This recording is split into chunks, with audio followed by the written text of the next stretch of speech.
They were Germany's silent predators, feared by every Allied convoy. But beneath the surface, the U-boat was no fortress. It was a coffin waiting to close. Of the nearly 40,000 men who served aboard them, over 30,000 never returned. This is the haunting story of why going into a U-boat was often a one-way trip. Long before the world plunged into global conflict, Germany dreamed of domination beneath the waves. Their earliest submarine efforts, as far back as 1850, were ambitious but crude, more death trap than weapon. Still, the dream persisted. By the time World War I erupted, Germany had 28 operational U-boats. These early subs were far from the sleek predators we imagine. They were slow, noisy, and spent more time on the surface than under it. But they struck fear into naval powers. One infamous early strike came in 1914 when a single U-boat sank 3 British cruisers in under an hour, killing over 1,400 sailors. The world took notice. At first, U-boat crews followed outdated prize rules. They surfaced, warned crews, and allowed time to abandon ship. But the war changed that quickly. Britain disguised armed ships as merchant vessels, Q-ships. U-boats were ambushed. The rules faded. Civilians, hospital ships, anything that moved on water became a target.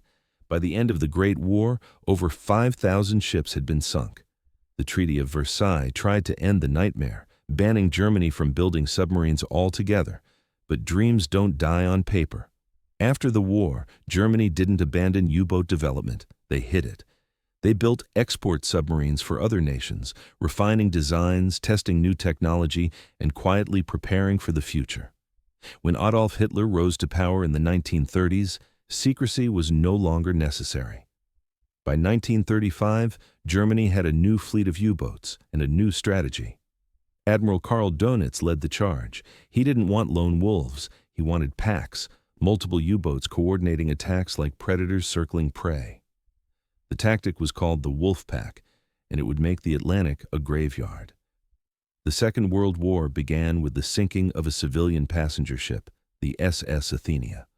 Over 100 lives were lost. Germany claimed it was a mistake. But in truth, it signaled a brutal reality. Civilians were no longer off-limits. The war at sea would be total. This time, Germany's primary weapon was the Type 7 U-boat, a 220-foot steel predator capable of traveling 9,000 miles. It could dive over 700 feet, although most dives stayed between 300 and 500 feet to avoid imploding from pressure. Its job wasn't to fight battles. It was to starve Britain. Every supply ship, every fuel tanker, every troop transport became a target. U-boats lurked during the day and attacked at night. Torpedoes would strike from multiple directions. Convoys meant to offer protection became floating targets.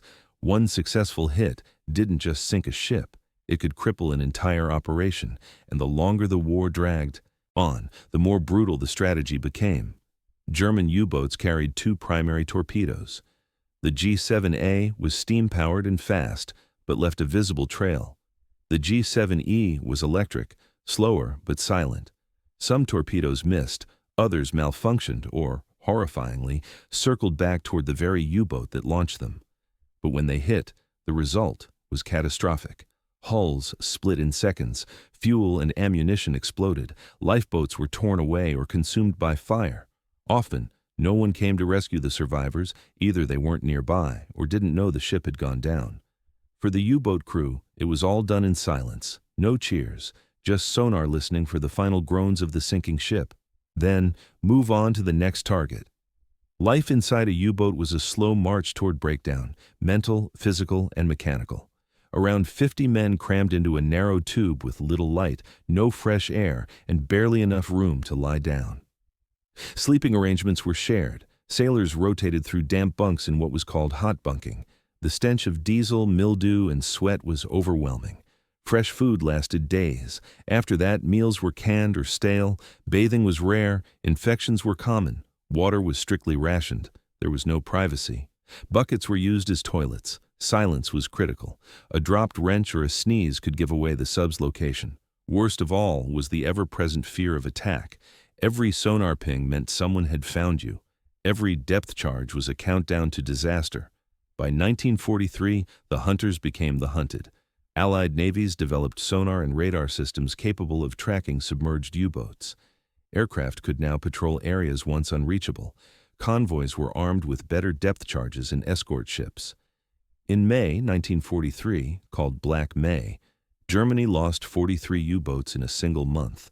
Nearly 2,000 submariners were killed. It wasn't a single battle. It was a war of attrition, death by 1,000 innovations. Germany pulled many U-boats back, but the damage was done. Morale collapsed. Crews now left harbor knowing they'd likely never return. The most feared sound on a U-boat wasn't an explosion, it was the sonar ping. If it echoed off your hull, the next minutes could mean death. If a depth charge hit close, the lights would flicker, pipes would crack, bolts would snap. If the hull failed, the pressure would crush the sub in an instant, faster than a heartbeat. Sometimes the boat didn't implode. It sank to the ocean floor, powerless. The crew waited in darkness, oxygen fading. Sometimes they suffocated. Other times, battery leaks created chlorine gas. Fires erupted. Pressure doors sealed. Men were left behind. They died in silence, often never having fired a single torpedo.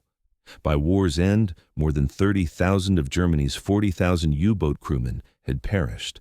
Some estimates place the fatality rate as high as 91%.